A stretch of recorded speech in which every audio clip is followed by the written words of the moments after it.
Good evening, you all. My name is Vasu Tyagi, and I welcome you all to Gyanshala Tutorials. So, पिछली video का continuation लेके आ रहे हैं. This is the part 2 of chapter Fundamental Unit of Life. ठीक है भाई, तो हम कल क्या बात कर रहे थे?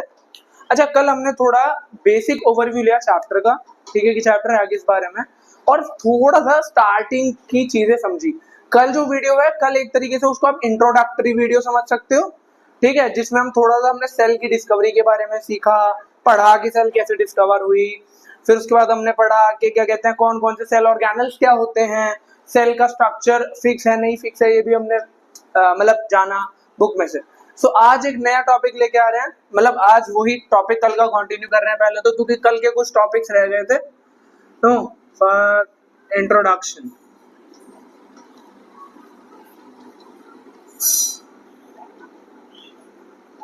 This is introduction.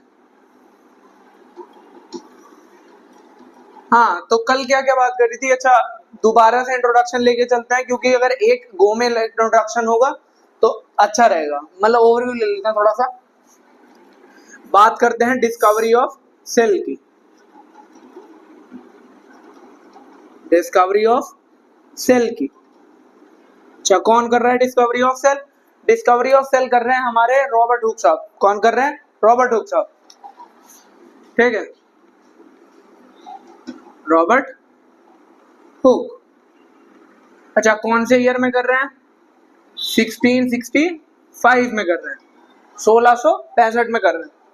ठीक है, लेकिन एक चीज नोटिसेबल है जो हमने कल नहीं, मतलब कल ऑब्वियसली मैंने नहीं बताई थी, बतानी भी नहीं थी, इस लेक्चर में ही पढ़ेंगे हम. ठीक है, कि जो इन्होंने सेल डिस्कवर करी थी ना, किसने? रॉबर्ट हुक साहब ने. वो थी डेड सेल. क्या थी? डेड सेल थी. किसकी डेड सेल थी? कॉर्क की डेड सेल थी. ठीक है, पेड़ की जो छाल होती है, जो कॉर्क होता है, जो बार्क होता है ट्री का, उससे जो कॉर्क निकलती है, कॉर्क के अंदर जो सेल्स प्रेजेंट होते हैं वो डेड होते हैं, मरे हुए. मतलब रॉबर्ट हुक साहब के साथ वो वाला बात हो गया कि हाथ तो आई पर मुंह को ना लगी. ठीक है, कि डेड सेल, सेल तो डिस्कवर करी, ठीक है, लेकिन कौन सी डिस्कवर कर दी? डेड सेल, मरी हुई सेल डिस्कवर करी. ठीक है, हाँ सेल भी मरती हैं भाई, ऑब्वियसली सेल भी मरती हैं. ठीक है, अब दिमाग में क्वेश्चन आना चाहिए, अच्छा इन्होंने डेड सेल डिस्कवर करी, तो हमें लिविंग सेल के बारे में कैसे पता चला? किसके बारे में? लिविंग सेल के बारे में कैसे पता चला? तो एक और साइंटिस्ट का नाम आता है इसमें. ठीक है, एक और साइंटिस्ट का नाम आता है, जिनका नाम है, थोड़ा सा अजीब नाम है, एंटोन वॉन ल्यूवेनहॉक. क्या नाम है? दोबारा बोलो मेरे साथ. Anton von Leeuwenhoek. ठीक है, क्या नाम है उनका?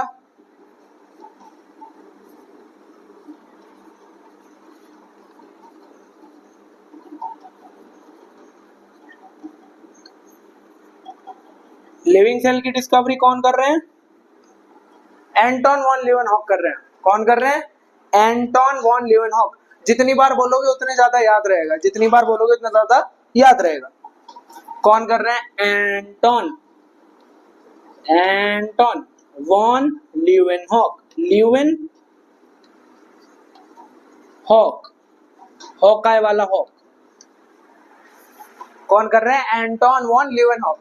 अगर जो बच्चे थोड़े से बंटी हैं, बंटी समझते हो, बंटी का साबुन स्लो है, जिनका साबुन स्लो है वो एंटोन वॉन ना याद करके ए वी ल्यूवेनहॉक याद कर सकते हैं, जिनका साबुन स्लो है उनका. ठीक है, जेन्युइन तरीका क्या है? पूरा नाम याद करो. ठीक है, अब मैं फिर ऑब्वियसली बात, यहाँ तो इंडिया में बड़ा प्राउड लेते हैं कि सरनेम से बुलाते हैं, but that not a professional way. किसी भी साइंटिस्ट को अगर हम याद कर रहे हैं तो उनका पूरा नाम याद करेंगे, because that is more professional. That is more professional. बैठ जाओ. सो ये चीज हो गई. Discovery of living cell. If you wanna take photo you can just take the screenshot. Okay,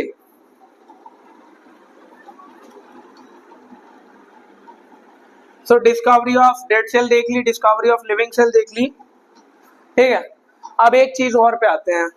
अच्छा, एक बार दोबारा रिपीट करेंगे इस चीज को, बिकॉज तन्मय अभी आ गए हैं, तन्मय नहीं आए थे, जस्ट अभी आए हैं. सो तन में हम पढ़ रहे थे about the discovery of living cell. हमने कल क्या पढ़ा था, ये कुछ टॉपिक्स हैं जो हमारे कल रह गए थे, मतलब ऑब्वियसली आपको नहीं पढ़ाया था पर इसको पढ़ाया था, ठीक है। तो हम दोबारा से इंट्रोडक्शन ले रहे हैं। तो बस एक ही पॉइंट बताया अभी कि जो लिविंग सेल है वो किसने डिस्कवर करे, एंटन वॉन ल्यूवेनहॉक ने, बस यही बताया है, ठीक है। उसके आगे भी पढ़ रहे हैं। फिर एक चीज आती है, एंटन वॉन ल्यूवेनहॉक का हो गया, फिर एक चीज आती है सेल थ्योरी। क्या आता है? Cell theory. अच्छा, उससे पहले एक दो चीजें और हैं, अगर कहो तो एडवांस है बता दूं, एडवांस है बता देते हैं। आप एक नाम सुनते हैं साइटोप्लाज्म, या उससे भी एक ज्यादा कलेक्टिव टर्म है प्रोटोप्लाज्म। डिस्कवरी ऑफ प्रोटोप्लाज्म पढ़ लेते हैं भाई, एनसीईआरटी में दिया है पर कम पूछता है स्कूलों में, अक्सर स्कूलों में कम पूछता है, ठीक है। इसका क्या आंसर है, क्या आंसर है इसका, याद है? नहीं,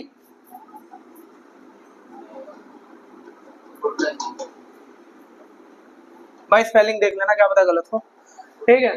इसका आंसर क्या है, पुरकिंजे, ठीक है।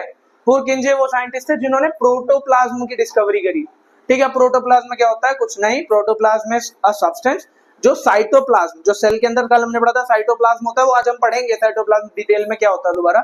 Cytoplasm plus nucleoplasm, nucleoplasm is कि न्यूक्लियस का अंदर का जो लिक्विड होता है उसको न्यूक्लियोप्लाज्म बोलते हैं। तो cytoplasm plus nucleoplasm is equals to protoplasm, ठीक है। तो प्रोटोप्लाज्म की जो डिस्कवरी कर रहे हैं वो कौन कर रहे हैं, पुरकिंजी कर रहे हैं। मेरे हिसाब से यहाँ जी आना चाहिए। कौन कर रहे हैं, पुरकिंजी कर रहे हैं, ठीक है। अब एक चीज पे आते हैं, एक और नया पॉइंट, एक्स्ट्रा पॉइंट बोल लो, ये शायद एनसीईआरटी में नहीं है, ये वाला एनसीईआरटी में भी नहीं है। डिस्कवरी ऑफ न्यूक्लियस, क्या, डिस्कवरी ऑफ न्यूक्लियस, ठीक है। So discovery of nucleus is, discovery of nucleus किसने करी, किसने करी, रॉबर्ट ब्राउन ने। किसने करी, रॉबर्ट, किसने करी, किसने करी, रॉबर्ट ब्राउन ने। हाँ, so this is Robert brown, ठीक है। कौन कर रहा है डिस्कवरी ऑफ न्यूक्लियस, कौन कर रहा है discovery of nucleus, Robert brown, ठीक है। अब रॉबर्ट ब्राउन समझ लिया, ठीक है। ये दो एक्स्ट्रा पॉइंट्स हैं जो कि कम पूछता है स्कूल में, बट आप याद करो, अगर कोई मेरे जैसा थोड़ा खलीफा स्कूल है जिससे मैं पास आउट हूँ तो वो ये पूछते हैं, ठीक है। तो इनको वन पॉइंटर में याद कर सकते हैं, ठीक है। स्पेशली मतलब मेरे स्कूल का नाम चलो बता ही देते हैं, दीवान पब्लिक स्कूल। तो वहाँ पे टीचर्स थोड़ा डिटेल में पढ़ाते थे, तो वो ये पूछते हैं। तो अगर कोई उस स्कूल से देख रहा है, वैसा कोई स्कूल है जो थोड़ा डिटेल में पढ़ाते हैं, तो आप इनको याद कर सकते हैं, ठीक है। हाँ, तो हम बात कर रहे थे सेल थ्योरी की, किसकी कर रहे थे बात हम, सेल थ्योरी की, ठीक है। सेल थ्योरी कौन देता है, स्क्लेडन एंड स्क्वान। ये साइंटिस्टों के नाम याद रखने हैं, कौन देता है, स्क्लेडन एंड स्क्वान, ठीक है। अब वो कहते क्या है सेल थ्योरी में, सेल थ्योरी दी तो इन्होंने, बट बोला क्या, बोला ये इन्होंने कि जितना भी लिविंग, जितने भी लिविंग ऑर्गेनिज्म है, क्या, जितने भी लिविंग ऑर्गेनिज्म है वो किसके बने हुए हैं, सेल्स के बने हुए हैं। ये बोला किसने, स्क्लेडन एंड स्क्वान ने। क्या बोला, एवरी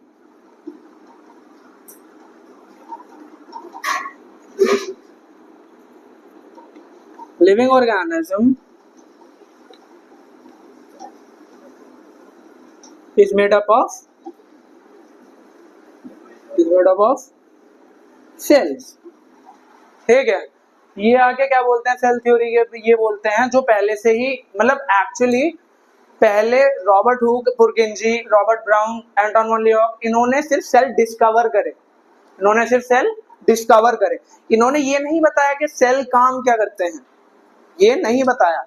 इन्होंने सिर्फ सेल डिस्कवर करे, सेल का स्ट्रक्चर डिस्कवर करा कि दिखता कैसा है, ठीक है। फॉर एग्जांपल एक आदमी को हम पकड़ लें, ठीक है, तो हमने उसको पकड़ के बस ये बता दी, देख लिया कि कैसा दिखता है, ठीक है। अब हमें अगर ये तो कोई और बताएगा आगे कि काम क्या कर रहा है, वही काम करा स्क्लेडन एंड स्क्वान ने, कि वो आदमी काम क्या करता है वो किसने बताया, स्क्लेडन एंड स्क्वान ने। स्क्लेडन एंड स्क्वान ने आगे सेल थ्योरी दी जिसमें बताया उन्होंने कि जो सेल आपने डिस्कवर करी है, ये जो सेल आपने डिस्कवर करी है, ये काम क्या करती है, ये कुछ काम नहीं करती है, ये स्ट्रक्चरल यूनिट है किसकी, हर लिविंग ऑर्गेनिज्म की। जो भी चीज जिंदा है इस धरती पे वो किस चीज से बनी है? सेल से बनी है। उसका बेसिक स्ट्रक्चरल यूनिट क्या है? जैसे स्ट्रक्चरल यूनिट ऐसे समझो कि घर है, घर का स्ट्रक्चरल यूनिट क्या है? सबसे बेसिक स्ट्रक्चरल यूनिट ईंट। घर किस चीज से बना है? ईंटों से बना है। तो जैसे घर ईंटों से बना है, वैसी जो हर एक लिविंग ऑर्गेनिज्म उसकी बॉडी किस चीज से बनी है? किस चीज? सेल से बनी है। ठीक है, ये किसने बोला? स्लेडन एंड कोहन ने। अब आते हैं इसमें वर्काउ। कौन आते हैं?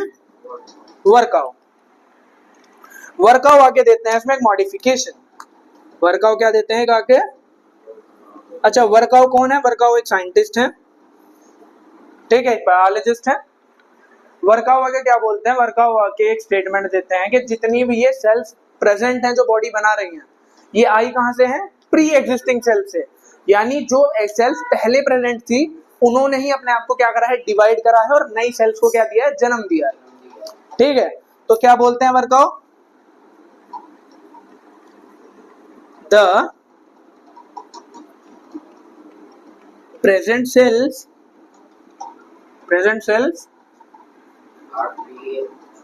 आर प्री क्या? Are coming from pre existing sales.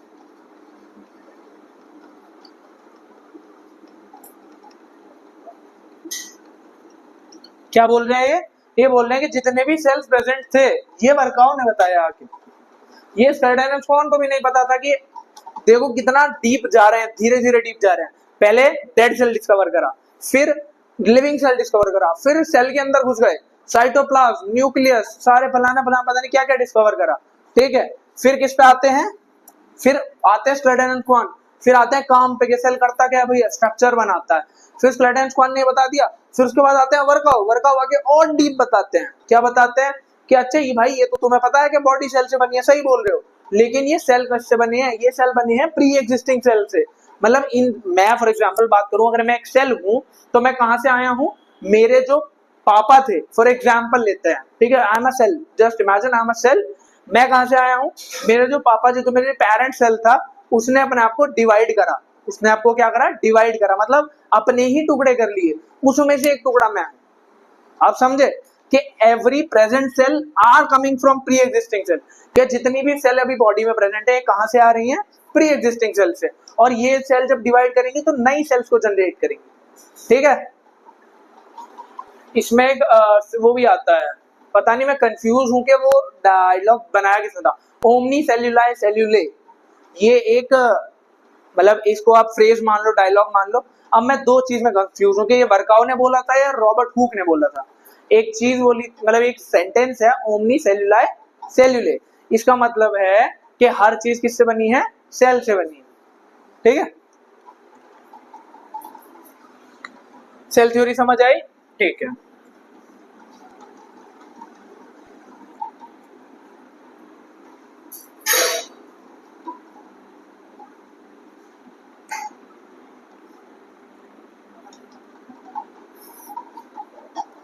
अब बात करते हैं, छोटा सा टॉपिक जल्दी से करेंगे। ठीक है, ऑर्गेनिज्म। What is organism? मतलब कोई भी जंतु जो जिंदा है उसको ऑर्गेनिज्म बोल रहे हैं। ठीक है, ऑर्गेनिज्म सेल्स के अमाउंट के बेसिस पे दो जगह डिवाइडेड है। सेल के अमाउंट मतलब कितनी सेल प्रेजेंट है, नंबर ऑफ सेल के बेसिस पे दो जगह डिवाइडेड है। ये तो पता होगा, 9th क्लास के बच्चों को पता होता है। First is unicellular, first is unicellular and second is multicellular. अच्छा, मैंने डैश लगा के जानबूझ के लिखा, ठीक है, इसमें नहीं लगा। अब इसमें दो चीजें आ रही हैं, ध्यान से देखो।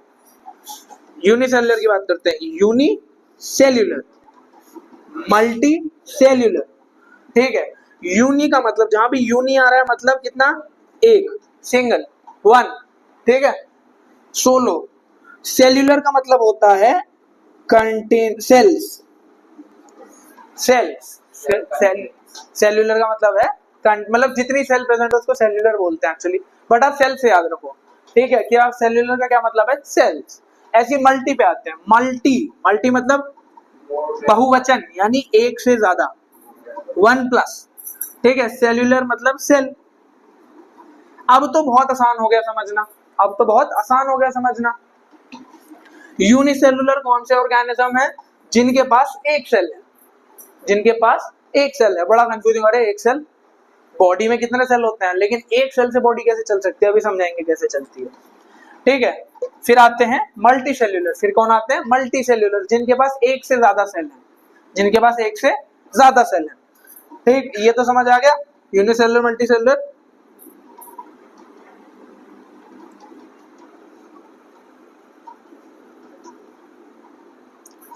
अब यूनिसेलुलर उसका क्या सीन है कि इसके अंदर एक सेल होती है, हमने पढ़ लिया कि यूनिसेलुलर ऑर्गेनिज्म में क्या होता है, अ सिंगल सेल परफॉर्म्स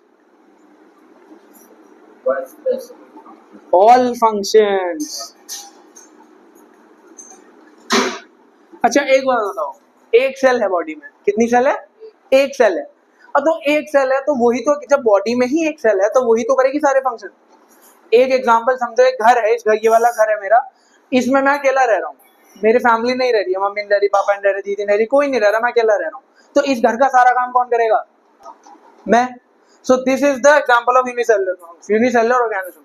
एक ही सेल होती है उनके पास, वही सेल सारा काम करती है, वही सेल डाइजेशन करती है, वही सेल एब्जॉर्प्शन करती है, वही सेल एसिमिलेशन करती है, वही सेल क्या करती है? एक्सक्रीशन करती है। सारे जितने भी 5-6 प्रोसेसेस होते हैं हमारे बॉडी को चलाने के लिए, वो सब कौन करते हैं? वही एक सिंगुलर सेल करती है। ठीक है, मल्टी सेलुलर में क्या है? मल्टी सेलुलर में होता है कि various types of cell present होते हैं पर्टिकुलर फंक्शंस के लिए। ठीक है, क्या? Various types of cells are present for performing specific function। ठीक है, अब जिस घर में पहले मैं अकेला रह रहा था, उस घर में मैं 10 जने ले आऊं, उस घर में मैं 10 जने ले आऊं, काम तो वही है, काम तो वही रहेगा ना, घर तो वही, घर थोड़ी चेंज करा है, काम तो वही है, बस जने बढ़ गए हम। तो अब हम क्या करेंगे? अच्छा भाई तू झाड़ू लगा ले, मैं पोछा लगा लेता हूँ, तुम खाना बना लो, हम खाना, मतलब एक आदमी जाके सब्जी ले आए, सारा काम डिवाइड हो गया। तो ये है मल्टी सेलुलर ऑर्गेनिज्म, जिसमें बहुत सारी सेल्स होती हैं एक साथ, और वो बहुत सारी सेल्स क्या करती हैं? अलग अलग फंक्शन करती हैं। ठीक है, वो 10 सेल बोलेगी कि अच्छा भाई हम ये काम कर रहे हैं, 10 सेल बोलेंगे अच्छा भाई हम ये काम कर रहे हैं। So this is multi cellular organism. ठीक, अच्छा फोटो लेना हो ले लो, फिर इरेज करूंगा मैं। ले लिया? ठीक है, पहला पॉइंट तो समझ आ गया कि सिंगल सेल यूनिसेलुलर में ये सारे फंक्शन कौन प्रेजेंट कर तो परफॉर्म करती है? Single cell. कौन परफॉर्म कर रही है तन्मय? Single cell. ठीक है, मल्टी से, अब यूनिसेलुलर का दूसरा पॉइंट, सबसे पहला कि सिंगल सेल प्रेजेंट कर रही है। यूनिसेलुलर में एग्जांपल देख लो, फिर एग्जांपल से ज्यादा डिटेल में समझेंगे। ठीक है, यूनिसेलुलर का एग्जांपल, सबसे बढ़िया एग्जांपल क्या है? अमीबा। अमीबा सबसे बढ़िया एग्जांपल, सबसे सिंपल एग्जांपल क्या? अमीबा। ठीक है, अपने मन के लिए, टीचर को इंप्रेस करने के लिए 2 और याद रख लेते हैं। चलो तन्मय हाइड्रा कह रहा है तो हाइड्रा, एक और बता दो तन्मय। बैक्टीरिया होते हैं, लेकिन एक स्पेसिफिक नाम बता दोगे तो ज्यादा अच्छा लगेगा मुझे। पैरामीशियम। क्या? पैरामीशियम।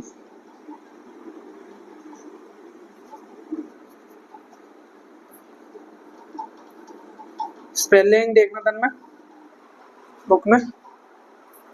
ठीक है, पैरामीशियम की भाई यार स्पेलिंगों में मुझे बहुत दिक्कत है। ठीक है, तो यूनिसेलुलर के कुछ एग्जांपल हैं। अमीबा, अमीबा अभी पढ़ाऊंगा अमीबा, तो एक्चुअली अमीबा आपने पढ़ा हुआ है, न्यूट्रिशन वाला चैप्टर किसमें था?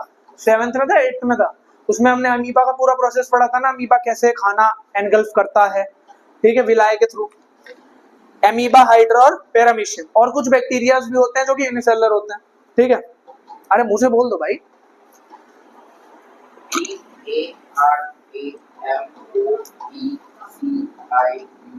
ओके, मतलब सही लिखी थी, बस यू नहीं ओ नहीं लगाया।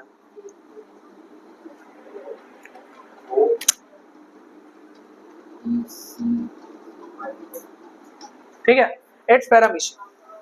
अब आते हैं मल्टी सेलुलर पे सबसे बढ़िया एग्जांपल खुद खड़ा है तुम्हारे सामने, इतना मतलब इतना जीता जाता है एग्जांपल, तुम खुद भी एक बहुत बढ़िया जीते जाते एग्जांपल हो, दैट इज ह्यूमन बीइंग्स। क्या है इसके एग्जांपल? Human beings.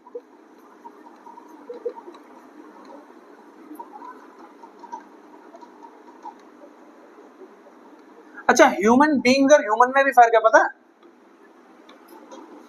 हम बोल रहे हैं कि तुम ह्यूमन हो, ये अलग चीज है, और मैं बोल रहा हूं तुम ह्यूमन बीइंग हो, ये अलग चीज है। ठीक है, वो मेरे अंदर की ह्यूमैनिटीज नहीं जाती है भाई। ह्यूमन बीइंग मतलब एक सोशल एनिमल। जब आप एक बीइंग हो जाते हैं, बीइंग मतलब आपके अंदर एक सोशल कॉन्शियसनेस आ जाती है, आपके अंदर एक सामाजिक चेतना आ जाती है, आप अपने एक्शंस एक एक पर्टिकुलर सोसाइटी के अकॉर्डिंग परफॉर्म करते हैं, तो आप बन जाते हैं एक बीइंग। क्या बन जाते हैं आप? एक बीइंग। ह्यूमन से ह्यूमन बीइंग। अब ह्यूमन क्या है? नॉर्मल साइंटिफिक एक इंसान को ह्यूमन बोलते हैं साइंटिफिक लैंग्वेज में, ठीक है, तो वो ह्यूमन बेसिक वाला, तो साइंस में हम ह्यूमन लिखेंगे।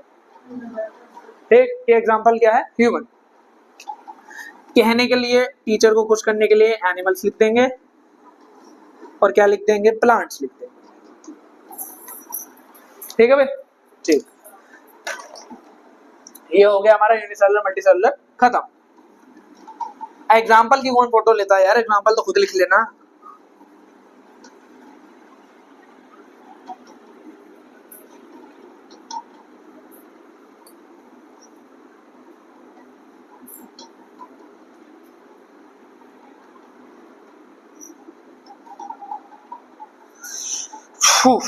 ठीक है, एक और चीज बात करते हैं। अब इंट्रोडक्शन तो यहाँ खत्म होता है, अब चीज आती है स्ट्रक्चर ऑफ सेल की बात करते हैं।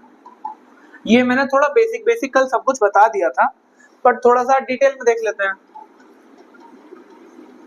It is structure of cell.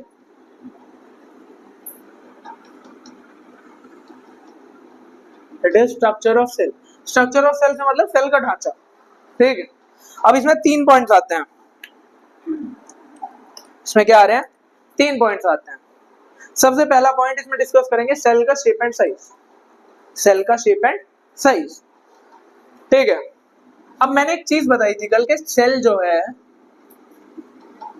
क्या इसका शेप और साइज फिक्स है? क्या इसका शेप और साइज जो है वो फिक्स्ड है? बहुत बड़ा क्वेश्चन। सेल का शेप और साइज फिक्स है कि नहीं? उसका बहुत बड़ा आंसर,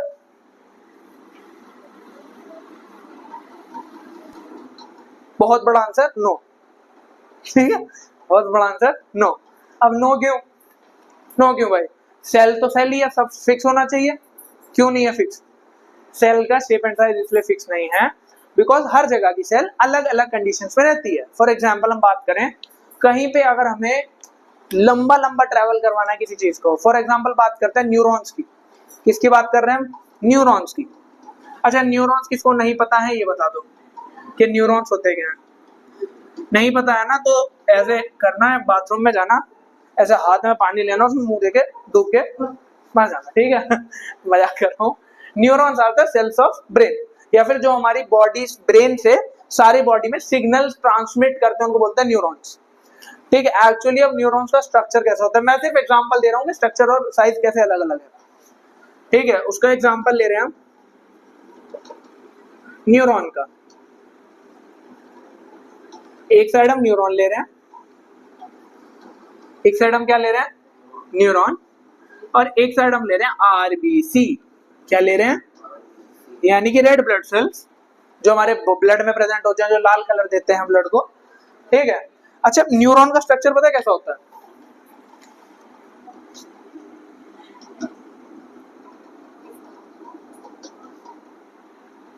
ये न्यूरॉन है?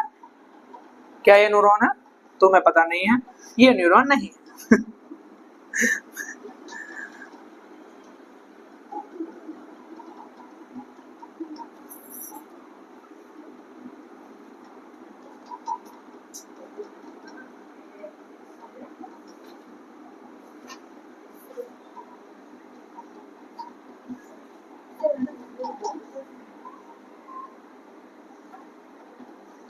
This is neuron, neuron nerve cell, बात सेम ही है तन में। ये मेरा स्टूडेंट थोड़ा डिटेल में चलता है ठीक है। So this is neuron. अच्छा कैसा लग रहा है ना मकड़ी का जाला सा लग रहा है ना जी। ये एक्सॉन बोलते हैं इसको, ये है एक्सॉन, ये हेड होता है, इनको बोलते हैं भूल गया क्या बोलते हैं, ठीक है। एक्चुअली ये टेल है, ये हेड है, ये एक्सॉन है, बॉडी, ठीक है। अब ये ऐसा क्यों है, ये ऐसा क्यों है, वो गाना है ना मैं ऐसा क्यों हूँ तो वही है, ये ऐसा क्यों है, ये ऐसा इसलिए है, इसका स्ट्रक्चर और साइज ऐसा इसलिए है क्योंकि ये क्या कर रहा है, ये मैसेज ट्रांसफर कर रहा है, ये मैसेज ट्रांसफर कर रहा है। अच्छा एक बात बताओ, फॉर एग्जाम्पल अरे तुम्हें एक हाइट पे से मान के चलो 6 फुट पे कोई चीज रखी है, तुम्हें वो चीज उतारनी है, तो तुम क्या प्रेफर करोगे कि 6 फुट का एक ही आदमी मिल जाए या 3-3 फुट के दो एक के ऊपर एक चढ़ा के फिर उससे उतरवाओगे? ऑब्वियसली हम यही चाहेंगे कि एक ही आदमी से काम हो जाए। सो इसी वजह से हमारी बॉडी ने न्यूरॉन को ऐसा डिजाइन करा है, बिकॉज हमें क्या करना है, ब्रेन से, फॉर एग्जांपल ब्रेन यहाँ है, यहाँ से कहीं से भी सिग्नल ट्रांसमिट हो रहा है और पैर के अंगूठे तक, आई एम 6 फीट पूरा, तो अगर 6 फुट लंबा कोई चीज हमें ट्रैवल करवानी है ना, तो उसके लिए क्या प्रेफर करोगे कि इतनी इतनी सी बिल्कुल छोटी छोटी सी ऐसी सी बॉल जैसी सेल्स या फिर लंबी लंबी सेल्स जो जल्दी ट्रांसफर हो? व्हाट विल यू प्रेफर, कि लंबी लंबी सेल्स हो जिससे जल्दी ट्रांसफर हो? तो that's why neurons are so long, इतने लंबे होते हैं न्यूरॉन्स, जिससे कि message in the fraction of seconds क्या हो जाता है, ट्रांसमिट। अभी मैं गैस पे उंगली रखूंगा, अभी पता चल जाएगा कि चल रहा है, इसी यही फंक्शन है, ठीक है, ये समझ गए। दूसरे आते हैं आरबीसी, दूसरे आते हैं RBC. RBC is like cute babies, ठीक है, छोटे छोटे से, ये हैं आरबीसी, बटन सेल्स भी बोलते हैं इनको, दीज आर आरबीसीज, ठीक है। अब आरबीसीज ऐसे क्यों है और ये ऐसे क्यों है, दोनों में फंक्शन में, क्योंकि इसमें स्ट्रक्चर में डिफरेंस क्यों है, दोनों का काम भी तो अलग है ना, दोनों का काम भी तो अलग है। तो इसी वजह से स्ट्रक्चर ऑफ सेल है ना, ये क्या करता है, वैरी करता है, वैरी की बेसिस पे अकॉर्डिंग टू देयर फंक्शन,